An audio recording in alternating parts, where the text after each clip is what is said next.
Après quelques semaines d'attente, Wedding Nightmare, Ready or Not en version originale est enfin sorti en France. C'est un film que j'attendais un petit peu après avoir découvert le trailer car ça avait l'air d'être un mélange entre le film The Purge et Get Out que j'ai beaucoup aimé. Et alors que vaut ce film d'horreur Ready or Not? Un film d'horreur réussi? Le film raconte l'histoire de Grace qui vient d'épouser Alex qui est l'héritier d'une famille riche.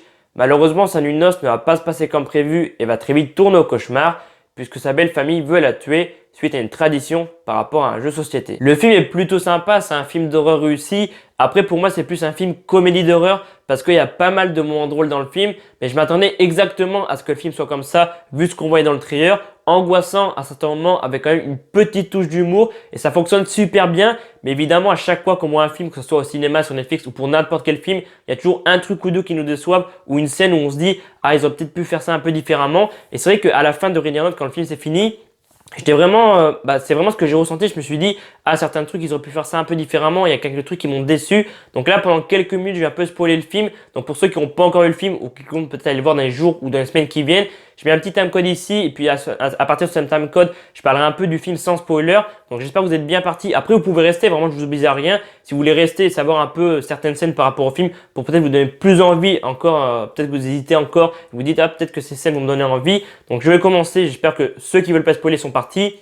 Donc la première chose qui m'a déçu dans Ready or Not, c'est que j'aurais trouvé ça bien qu'ils font un peu un plan drone pour savoir combien d'hectares fait la résidence, la taille plutôt du château, du manoir et un peu faire visiter un peu ce château de la belle famille de Grace, combien il y a de pièces, où c'est que Grace pourrait se cacher. Parce que du coup, quand après quand la belle famille essaye de tuer Grace par rapport au cache-cache, bah, tu sais pas quelle taille fait le manoir, tu sais pas s'il est grand, s'il est petit, combien il y a de pièces, et du coup, bah, tu as l'impression d'être un peu perdu, de pas trop connaître le bâtiment parce que tu sais pas combien il y a de pièces et du coup tu sais pas où Grace peut se cacher et du coup c'est un truc qui m'a un peu déçu. J'aurais bien voulu connaître un peu plus le manoir. Dans d'autres films, des fois ils font un peu découvrir les pièces et du coup on sait quelle taille ça fait. Là clairement on a juste au début du film et puis à certains moments dans le film juste le devant du manoir, du château et du coup tu sais pas quelle taille ça fait exactement. Donc c'est un truc qui m'a un peu déçu. C'est pour moi un des points négatifs de Ready or Not. Après la deuxième et troisième chose, parce que c'est un peu la même chose pour moi, je vais un peu rassembler la deuxième chose négative et la troisième chose négative. Alors la deuxième chose pour commencer, c'est que dans le trailer, on voyait donc Samara Weaving qui interprète donc Grace dans le film prendre un fusil et je crois même que dans le trailer, à s'en servir, on voyait un coup de feu. Et là dans le film, je suis surpris parce que elle s'en sert pas du tout. Vraiment, à un moment donné dans le film, en fait, comme on voit dans le trailer, sa robe est salie, elle est vraiment, elle est sale quoi, vraiment, elle a plein de boue, enfin voilà, elle est assez sale au niveau du visage et sa robe est assez sale, elle est toute marron limite, sa robe de mariée donc, et elle se déchire donc sa robe pour devenir un peu badass, elle prend le fusil, elle le met autour de sa taille, elle prend des munitions et en fait on se rend compte, il y a un mec qui dit au moment où il s'apprête à tirer sur le mec, a dit en fait les munitions sont décoratives donc ils servent pas quoi, tu pourras jamais arriver à tirer et je trouve ça un peu dommage parce que c'est voilà le troisième point que je voulais en venir, le troisième point négatif. C'est que je trouve qu'il manque un peu de folie dans Ready or Not à ce moment. Parce que voilà, elle aurait tiré à ce moment-là, ça aurait fait encore plus de folie et puis ça aurait permis au film d'être moins lent à certains moments. Je vais prendre l'exemple par exemple je vais prendre la scène plutôt quand ils sont tous autour de la table, comme on voit dans le trailer, et que donc Grace tire la carte et qu'il y a écrit cache-cache. Donc là, à ce moment-là, la belle famille de Grace, c'est donc qu'ils vont devoir tuer, que Grace va devoir se cacher d'abord, et donc la tuer, ils vont devoir la retrouver pour la tuer. Et moi, j'aurais trouvé ça vraiment stylé et vraiment assez choquant et marquant que à ce moment-là, dès qu'elle tire la carte cache-cache et qu'elle la montre à la belle famille, d'un coup, ils essayent tous de lui sauter dessus, de la tuer. Malheureusement, il y en a qui meurt dans un coup de feu, du coup, Grace arrive à s'échapper et bim, elle se cache dans le château. Là, clairement, ça aurait été vraiment choquant, marquant et ça aurait fait un peu plus de folie dans le film parce que c'est ce qui manque.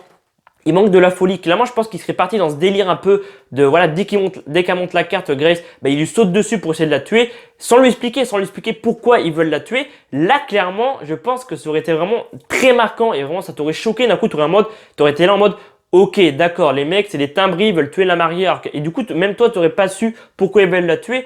Voilà, si tu n'aurais pas vu le trailer, même dans le trailer, ils auraient dû faire une scène comme ça. Ils lui sautent dessus et sans nous expliquer pourquoi ils veulent la tuer, sans nous expliquer toute la tradition autour de ce jeu de société. Vraiment, ça aurait été vraiment grave stylé, mais malheureusement, ils sont pas partis dans ce délire et c'est vraiment dommage. J'aurais bien voulu qu'ils partent j'aurais bien voulu voir cette scène. Carrément, j'ai la scène Dans ma tête, je vois Grace tirer la carte. D'un coup, le père prend le fusil, l'autre elle arrive, elle saute sur la table, l'autre elle se fait tirer dessus. Et puis Grace arrive à s'échapper. Il y a son mari Alex qui lui va te planquer là-bas. Du coup, il se planque là-bas. Et puis après, ils arrivent à sortir dehors. Et puis il y a une scène dehors où tout le monde essaie de la tuer. Et clairement, enfin, je sais pas. Moi, j'aurais fait ce genre de film, j'aurais fait ça différemment. Après, on aurait tous fait ça différemment. Mais ouais, vraiment dommage qu'ils sont pas partis dans ce délire de film un peu plus gore, tu vois. Et ce qui est dommage par rapport à Ready or Not, c'est que vu que l'intrigue est assez simple, bah du coup à certains moments, pour un peu faire avancer l'intrigue qui est assez lente à certains moments, ils vont être obligés de tuer certains personnages. Donc on va pas se mentir, c'est assez marrant. Moi ça m'a fait assez rire parce que la mort de certains personnages c'est plutôt ridicule. Comment ils meurent, c'est assez marrant et puis ça apporte une petite touche d'humour au film à certains moments parce que à d'autres moments c'est un peu angoissant. Je vais prendre l'exemple, à un moment donné, on le voit je crois un peu dans le trailer.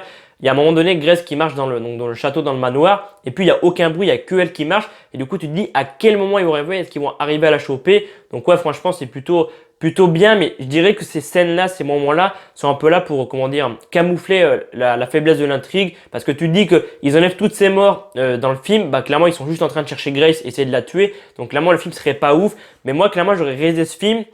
Comme j'ai dit avant, un cache-cache, clairement, faire un film sur une histoire de cache-cache dans un énorme château et tout, mais j'aurais donné encore plus de folie, j'aurais fait plus de moments gore et des scènes beaucoup plus marquantes. Malheureusement, ils n'ont pas été trop dans ce délire. Mais de toute façon, je pense que le studio Blumhouse, alors c'est pas un film Blumhouse, mais c'est typiquement le genre de film que Blumhouse aurait pu faire, parce que voilà, ils font souvent des films comme ça, un peu flippants, mais pas trop. Et au final, au début, quand j'ai vu le trailer, je me suis dit, ça, c'est un film Blumhouse. Et au final, pas du tout. Mais je pense que ça se trouve, c'est dans les projets de Blumhouse. Je suis sûr qu'un jour, ils vont sortir un peu un film comme ça. Voilà, elle se marie, puis il y a une famille qui veut la tuer. Enfin, ils vont pas essayer de copier, je pense, Ready or Not. Mais ils seraient capables de faire un film comme ça dans les mêmes thèmes. Donc, j'espère qu'un jour, Blumhouse fera un film comme ça. Et je pense qu'eux, ils iront encore plus loin d'un délire vraiment. Parce qu'ils sont capables de faire des trucs beaucoup plus gore, beaucoup plus marquants. Donc, ouais, dans l'ensemble, je dirais que Ready or Not est un film sympa. Samara Weaving qui a fait quand même beaucoup parler quand le trailer est sorti parce que tout le monde disait qu'il y avait un air de ressemblance entre Emma Stone et Margot Robbie et c'est vrai que c'est le cas. Moi j'avais pas remarqué parce que je pensais vraiment que c'était la première fois que je voyais l'actrice donc dans Ready or Not et au final la première fois que j'ai découvert que je l'ai vu dans un film c'était dans Monster Truck il y a quelques années qui était sorti au cinéma qui avait pas beaucoup fait parler mais voilà j'avais vu le film parce que le film avait l'air pas mal et ça m'avait donné envie de le regarder et puis aussi je l'avais vu dans The Babysitter non c'est Babysitter. Enfin, c'est Babysitter qui était sorti sur Netflix, qu'il avait fait quand même pas mal parler. Mais c'est vrai que je l'avais pas reconnu vu que là, elle était en robe de mariée et tout. Et qu'elle a quand même pas mal changé. Enfin, elle a pas non plus trop changé, mais je l'ai pas reconnu sur le coup. Et c'est vrai qu'il y a quand même un air de ressemblance. Alors moi, je dirais plus qu'il y a un air de ressemblance avec Margot Robbie. Parce qu'à certains moments dans le film, il y a surtout une scène. Alors je dirais pas quelle scène c'est. Mais à un moment donné, une scène dans le film, j'étais en mode, mais c'est Margot Robbie en fait qui est dans le film. Bah oui, après, c'est en moi, il y a un peu une ressemblance entre Emma Stone et Margot Robbie. Mais moi, je dirais plus qu'elle ressemble à Margot Robbie. Et puis voilà, dans le film, elle se débrouille vraiment très bien. Elle m'a fait beaucoup rire parce qu'en fait, à un moment donné, c'est un peu un spoiler. Je crois que j'en ai déjà parlé avant. Enfin, je sais pas, je dis plusieurs fois les trucs. Donc du coup, dans le montage, je ne sais pas si je vais tout mettre parce que j'essaie de faire une critique assez courte. Dans le film, en fait, à un moment donné, elle va péter un câble, elle va un peu se transformer en meuf badass, elle va déchirer sa robe, elle va prendre les armes et tout. Et puis à un moment donné, elle va crier parce il va lui passer un truc. Et elle va tellement gueuler que j'ai l'impression qu'on était en train d'égorger un animal, une sorte de cochon. Je sais pas si au montage, ils ont rajouté voilà, une voix de cochon qui est en train de crier. Mais clairement, comment elle a crié, j'étais en mode, mais c'est quoi ce cri? On aurait dit un cochon qui est en train de se faire abattre. Donc ouais, clairement, elle m'a fait beaucoup rire. Elle est hyper talentueuse et j'espère vraiment que prochainement, on la verra dans d'autres films parce que elle s'est bien débrouillée. Je dirais que dans Monster Truck et dans Babysitter, elle était plutôt pas mal. Mais là, clairement, elle est vraiment incroyable dans le film et j'espère vraiment que prochainement, elle va refaire des films comme ça parce qu'elle débrouille vraiment très bien dans les films comme ça. Et puis aussi la fin. Ah oui, la fin, faut que j'en parle. Parce que la fin, ça part en cacahuète totale. Avant que j'oublie, faut que j'en parle. Parce que, bon, c'est un peu un spoiler, vraiment. Je pense que la vidéo, voilà, j'ai pratiquement tout spoilé le film. Mais je l'ai mis de façon dans le titre et tout, pour ceux qui n'ont pas encore vu le film. À la fin du film, comment dire que ça part en cacahuète totale. Puisqu'en fait, donc, ils n'arrivent pas, la belle famille n'arrive pas à tuer Grace. Et ils pensaient que s'ils la tuaient pas, quand le jour se leverait, ils allaient tous mourir. Et donc le jour arrive, ils l'ont pas tué, ils ouvrent les rideaux et du coup ils sont tous là en mode ils ont peur de mourir quoi par rapport à lui qui a créé le jeu, si j'ai bien compris. Et il y a le père qui est comme ça en mode je comprends pas, tu sais, il est un peu en train de bégayer, il comprend pas trop, il parle pas mais tu sens que il est en train de bégayer, il comprend pas ce qui se passe, il se dit c'est quoi ce bordel, pourquoi on n'est pas mort? Et d'un coup, je sais pas d'un coup, j'étais pas bien. Enfin, d'un coup, devant le film, j'étais en mode, mais qu'est-ce que c'est ce bordel? Il y a un des personnages qui se fait exploser. Clairement, ça explose de partout. Il y a du sang partout. Du coup, Grace, ça se reçoit pratiquement tout sur le visage. Je me suis dit, mais qu'est-ce que c'est ce bordel? Je me suis dit, est-ce qu'un personnage est pas mort et du coup, il vient aider Grace? Et d'un coup, il y a tous les autres, enfin, la belle famille de Grace qui se fait exploser. Vraiment, tous les corps explosent.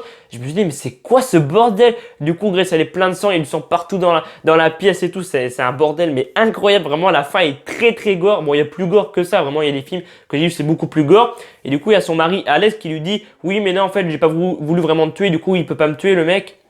Et là, d'un coup, il se fait exploser. Du coup, Grace reçoit tout. Et du coup, elle est vraiment plein de sang et tout. Et la meuf pète un câble, elle rigole. Enfin, je crois qu'elle rigole et elle est vraiment en pétage de câble total parce qu'elle se dit, mais qu'est-ce que c'est ce bordel? Vraiment, je me marie avec un mec et ma belle famille veut me tuer à cause d'une partie de cache-cache. Et du coup, elle sort dehors.